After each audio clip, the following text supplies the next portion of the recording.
യേശുവിൻ്റെ കൂട്ടായ്മയിലെ സ്നേഹം നിറഞ്ഞ എല്ലാ പ്രിയ സഹോദരങ്ങൾക്കും പുതിയൊരു പ്രഭാതത്തിൻ്റെയും പുതിയൊരു ദിവസത്തിൻ്റെയും എല്ലാവിധ ദൈവാനുഗ്രഹങ്ങളും ലഭിക്കട്ടെ എന്ന് പ്രത്യേകം പ്രാർത്ഥിക്കുന്നു. സാമ്പത്തിക തടസ്സങ്ങളിൽ ബുദ്ധിമുട്ട് അനുഭവിക്കുന്ന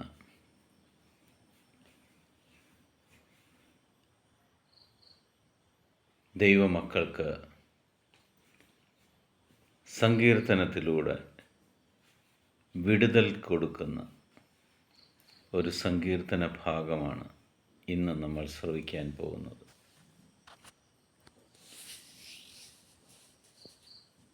തൊണ്ണൂറ്റൊന്നാം സങ്കീർത്തനം നമ്മൾ ചൊല്ലുമ്പോൾ ദൈവീക സംരക്ഷണം ലഭിക്കുന്നത് പോലെ 112 സങ്കീർത്തനം ഒരു മനുഷ്യൻ അതിരാവിലെ വായിച്ച് ധ്യാനിക്കുമ്പോൾ അവൻ്റെ ജീവിതത്തിലുള്ള എല്ലാ സാമ്പത്തിക തടസ്സങ്ങളും ദൈവം ഉറപ്പായിട്ടും മാറ്റുന്നത് നമുക്ക് കാണുവാൻ സാധിക്കും.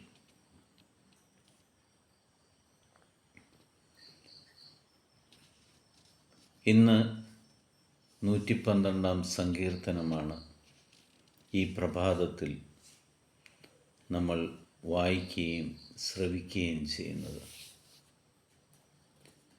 കാരണം നാളെ നമ്മൾ ക്രിസ്മസ് ആഘോഷിക്കുമ്പോൾ ദൈവം മനുഷ്യനായി നമ്മുടെ ഇടയിൽ പിറക്കുന്ന സന്തോഷ ദിനത്തിന് മുന്നോടിയായിട്ട് ഏതൊരു വ്യക്തിക്കും അവൻ്റെ കുടുംബത്തിൽ സന്തോഷം അനുഭവിക്കുവാൻ അവന് വേണ്ടത് അവൻ്റെ സാമ്പത്തിക മേഖല ഭദ്രമായിരിക്കുക എന്നുള്ളതാണ്.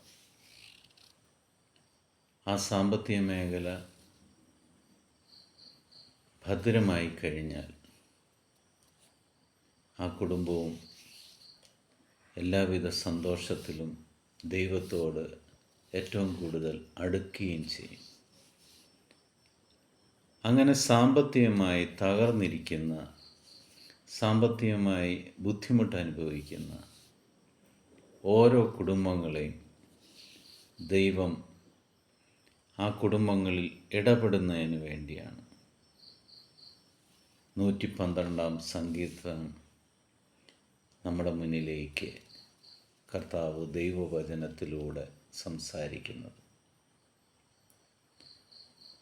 കർത്താവിനെ സ്തുതിക്കുവിൻ, കർത്താവിനെ ഭയപ്പെടുകയും അവിടുത്തെ കൽപ്പനകളിൽ ആനന്ദിക്കുകയും ചെയ്യുന്നവൻ ഭാഗ്യവാൻ.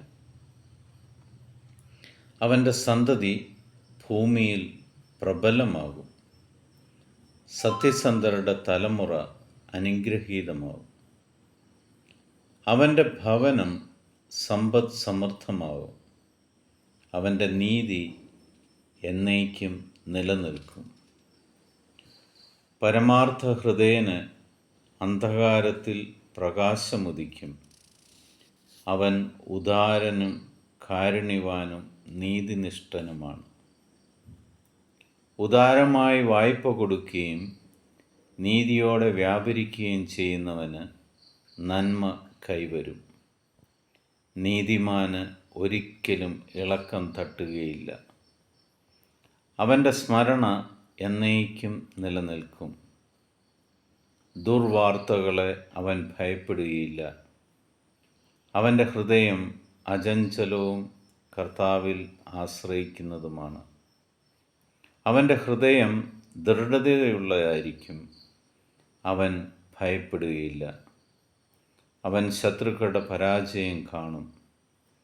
അവൻ ദരിദ്രർക്ക് ഉദാരമായി ദാനം ചെയ്യുന്നു.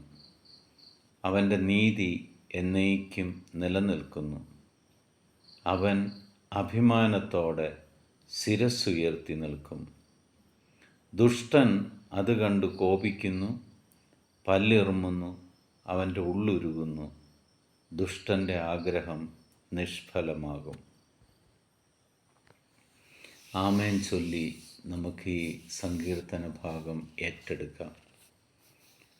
സമയം കിട്ടുമ്പോഴൊക്കെ നമ്മുടെ ഭവനത്തിൽ ഈ സങ്കീർത്തനം ചൊല്ലുവാൻ തുടങ്ങുമ്പോൾ സാമ്പത്തിക മേഖലയുടെ ബന്ധനങ്ങൾ അഴിയുന്നതും നിങ്ങളുടെ ജീവിതത്തിൽ സാമ്പത്തിക ബുദ്ധിമുട്ടുകൾ ഉണ്ടാകാതെ ദൈവം അതിനു വേണ്ട സംരക്ഷണം തരുന്നതും നിങ്ങൾക്ക് കാണുവാൻ സാധിക്കും.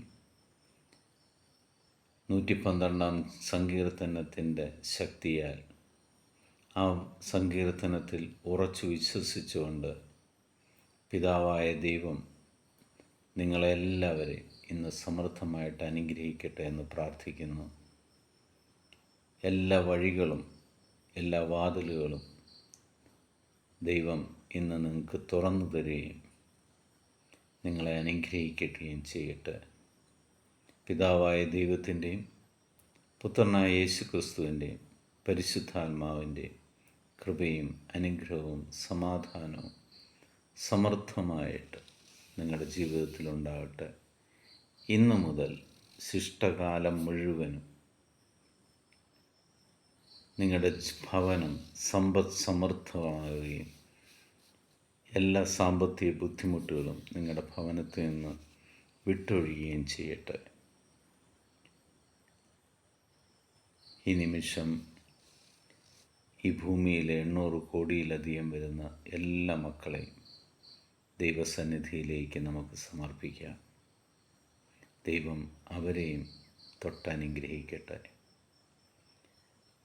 യേശുവിൻ്റെ സമാധാനം ഞാൻ നിങ്ങൾക്ക് നൽകുന്നു. ഈശോ മിശിഹായ്ക്ക് സ്തുതിയായിരിക്കട്ടെ.